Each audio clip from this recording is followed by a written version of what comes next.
মনরেগা বাঁচাও সংগ্রাম ও অবস্থান সত্যাগ্রহ পালন করল পশ্চিমবঙ্গ প্রদেশ কংগ্রেস।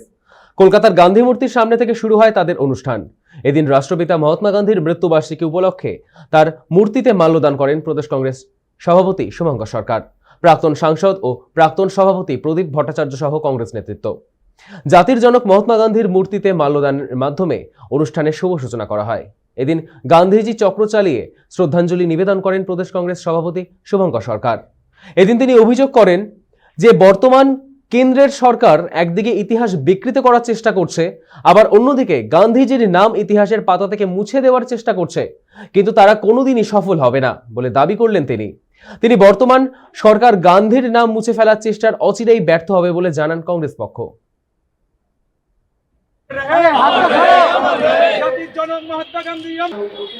দেখুন, এটা তো খুবই আশ্চর্যের ব্যাপার।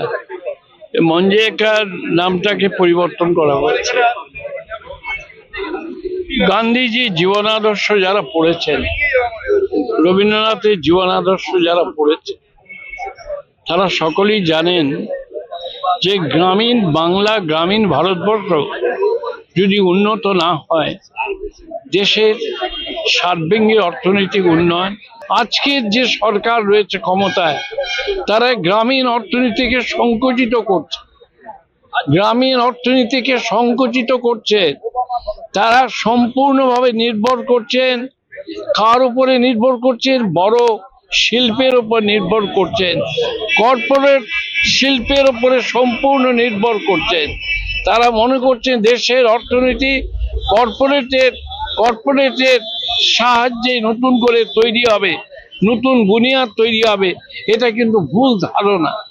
যতই চেষ্টা করুক মোহনদাস করমচাঁদ গান্ধীর নামকে মুছে ফেলা, ভারতবর্ষের কারুর মন থেকে, ভারতবর্ষের কোনো মানুষের দৃষ্টি থেকে মোহনদাস করমচাঁদ গান্ধীকে মুছে ফেলা যাবে না। এরা ভয় পায় মোহনদাস করমচাঁদ গান্ধীকে, কিন্তু যখন বিপদে পড়ে, নূপুর শর্মা যখন আজে বাজে কথা বলে দিল, সারা ভারতবর্ষকে ব্যান্ড করে দিচ্ছে, গরিব লোকেরা যে কাজ করতেন সেই কাজকে বন্ধ করে দিয়ে আজ সব গরিব মানুষেরা শহরের দিকে তারা চলে আসবেন।